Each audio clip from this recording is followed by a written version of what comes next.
તો સ્થાનિક સ્વરાજ્યનો જંગ અને આજે પરિણામનો દિવસ, તેની વચ્ચે જૂનાગઢથી એક મોટા સમાચાર મળી રહ્યા છે। જૂનાગઢમાં એક મોટો ઉલટફેર જોવા મળી રહ્યો છે અને પરિણામો શોકિંગ। જૂનાગઢ મનપામાં મોટો ઉલટફેર, જેમાં જૂનાગઢ મનપાના વોર્ડ 9માં પાર્થ કોટેચાની હાર થઈ છે।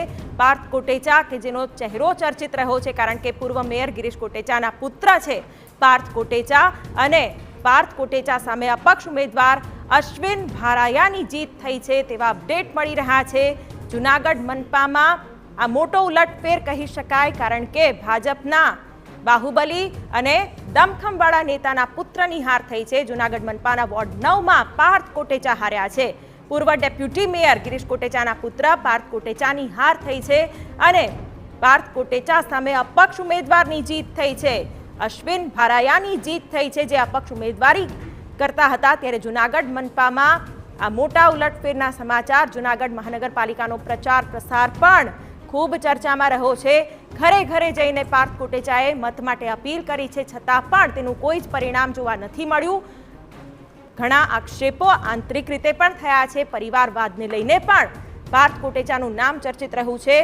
અને ત્યારે જૂનાગઢ મનપામાં આ મોટો ઉલટફેર, જેમાં વોર્ડ 9માં પાર્થ કોટેચાને હારનો સામનો કરવો પડ્યો છે અને પાર્થ કોટેચાની સામે અપક્ષ ઉમેદવારની જીત થઈ છે।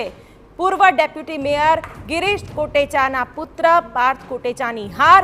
જૂનાગઢને લઈને આ મોટા સમાચાર જૂનાગઢ ભાજપ માટે પણ આ ખૂબ જ મોટો ઝટકો કહી શકાય। જૂનાગઢ મનપામાં મોટો ઉલટફેર।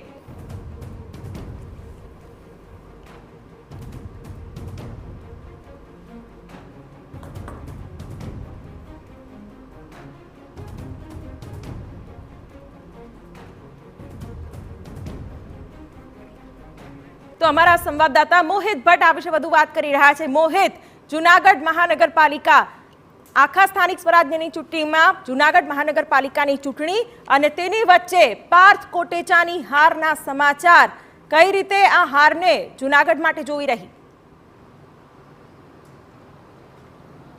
સ્પષ્ટપણે જૂનાગઢ મહાનગરપાલિકાની ચૂંટણીમાં સૌથી મોટો અપસેટ આ કહી શકાય કે વોર્ડ નંબર 9માં જે ગિરીશ કોટેચા કે જે પૂર્વ ડેપ્યુટી મેયર છે, તેમના પુત્ર પાર્થ કોટેચા છે, તેની હાર થઈ છે। વોર્ડ નંબર 3માં તેની સામે અપક્ષ ઉમેદવાર અશ્વિન ભારાઈ છે, તેમની જીત થઈ છે। સૌથી મહત્વની અને નવાઈની વાત એ છે કે વોર્ડ નંબર 9માં 3 બેઠક પર ભાજપનો વિજય થયો છે, જ્યારે એક બેઠક પર એટલે કે પાર્થ કોટેચાની સામે જે અપક્ષ ઉમેદવાર અશ્વિન ભારાઈ છે, તેમનો વિજય છે તે થયો છે। જો ઓવરઓલ જો જૂનાગઢ મહાનગરપાલિકાની જો સ્થિતિની વાત કરવામાં આવે તો જે સ્થાનિક લોકોમાં ક્યાંક ભાજપ સામે કેટલીક નારાજગી છે તે જોવા મળી હતી। એટલું જ નહીં, પરંતુ ગિરીશ કોટેચા માટે સૌથી મોટો પડકાર એ ભાજપનો આંતરિક જૂથવાદ હતો। જે પ્રમાણે શરૂઆતથી જ્યારથી ચૂંટણી છે તે જાહેર થઈ અને ત્યારથી જે પ્રકારે માહિતી મળી રહી હતી કે ભાજપનું એક જૂથ છે તે ગિરીશ કોટેચાને હરાવવા માટે મથી રહ્યો છે, અને તેના કારણે જ તેના જ પરિણામે આજે જે પરિણામ સામે આવ્યું છે તેમાં વોર્ડ નંબર 9માં ગિરીશ કોટેચાના પુત્ર પાર્થ કોટેચા છે તેની હાર થઈ છે। આ સૌથી મોટો અપસેટ છે તે કહી શકાય। બીજો જૂનાગઢ જિલ્લામાં બીજો એક અપસેટ એ સામે આવ્યું છે કે ચોરવા નગરપાલિકાની ચૂંટણીમાં ધારાસભ્ય વિમલ ચુડાસમાની પણ હાર થઈ છે। વોર્ડ નંબર 3માં વિમલ ચુડાસમા છે, તેઓ ઉમેદવાર તરીકે હતા, પરંતુ તેમની પણ હાર થઈ છે। આ બે મોટા અપસેટ છે તે જૂનાગઢ જિલ્લામાં અત્યારે સામે આવી રહ્યા છે। ઓવરઓલ જો સૌરાષ્ટ્રની સ્થિતિની વાત કરવામાં આવે તો ઓવરઓલ સૌરાષ્ટ્રમાં ભાજપનું પલડું ક્યાંક ભારે જોવા મળી રહ્યું છે, પરંતુ જૂનાગઢમાં જે પ્રકારે અપસેટ સર્જાય છે તેને કારણે જરૂરથી ભાજપમાં રાજકીય હલચલ છે તે અત્યારે સ્પષ્ટપણે જોવા મળી રહી છે। જી બિલકુલ, તો આજ મુદ્દે ચર્ચા પણ કરવી રહી। કિંજલ, ખાસ તો જૂનાગઢ માટે આ એક મોટો અપસેટ કહી શકાય। સાથે સાથે જે વિમલ ચુડાસમા અને રાજેશ ચુડાસમા વચ્ચેનો જે જંગ હતો, અહીં પણ મોટા ચહેરા સમગ્ર ચૂંટણી પ્રક્રિયા દરમિયાન ચર્ચામાં રહ્યા છે। કઈ રીતે જોવું રહ્યું આ પરિણામને? देखो, આજે પાર્થ કોટેચાની જો આપણે વાત કરીએ તો આ ઉમેદવારનું નામ જાહેર થયું ત્યારથી વિધિન પાર્ટી પણ એક પ્રકારની નારાજગી હતી। ખુલીને કોઈ બોલતું નહોતું, પણ કેમ કે જ્યારે પરિવારવાદની વાત હતી એ થતી હતી, જ્યારે 3 ટર્મવાળી વાત થતી હતી, ઘણી જગ્યા પર એક જે ઉંમરવાળી વાત હતી, ઘણા બધા જે નિયમો હતા જે આ વખતે બનાવવામાં આવ્યા હતા સ્થાનિક સ્વરાજ ચૂંટણીમાં, હાલાકી ભાજપે એને જાહેર નહોતા કર્યા, પણ જે પરિવારની જે વાત છે, પરિવારવાદ, એ તો ભાજપ હંમેશા ખુલીને બોલે છે અને એ બેઠક ઉપર અનેક બીજા નામ હતા તે આવ્યા હતા, એટલે ક્યાંક ને ક્યાંક વિધિન પાર્ટી પણ એક નારાજગી આ નામને લઈને હતી અને જે પરિણામોમાં જોવા મળી રહી છે.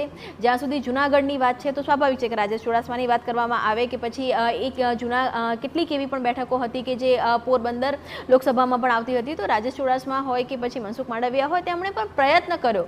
પણ ફરી એક વખતે શિવાની કે જેમ ચૂંટણી નાની થતી જતી હોય છે, સ્થાનિક મુદ્દા સ્થાનિક ચહેરા છે તેના પર જ આખો દમાદાર હોય છે, તે રહેતો હોય છે આ ચૂંટણીમાં ચોક્કસ. કેમ કે મેન્ડેટ ઉપર લડાયા છે, ભાજપના મેન્ડેટ પર લડાયા છે, કોંગ્રેસના મેન્ડેટ પર લડાઈ છે ચૂંટણી, આમ આદમી પાર્ટી એમના મેન્ડેટ ઉપર ઉમેદવારોને ઉતાર્યા છે, પરંતુ જીત કે હાર એ સ્થાનિક મુદ્દાઓ અને સ્થાનિક જે ઉમેદવાર છે કેટલા દમખમવાળા છે અથવા એમની લોકપ્રિયતા અને ફ્રિકવન્સી કેટલી છે લોકોની વચ્ચે તે બતાવે છે. અને પાર્થ કોટેચા સ્પષ્ટ બતાવી રહ્યા છે કે જે નારાજગી હતી કે જેને ન માનીને ક્યાંક ને ક્યાંક ઉપરવટ થઈને અથવા તો જે ચહેરો પાર્ટીએ ભલે પસંદ કર્યો પરંતુ જનતાએ નકાર્યો છે. દીપકભાઈ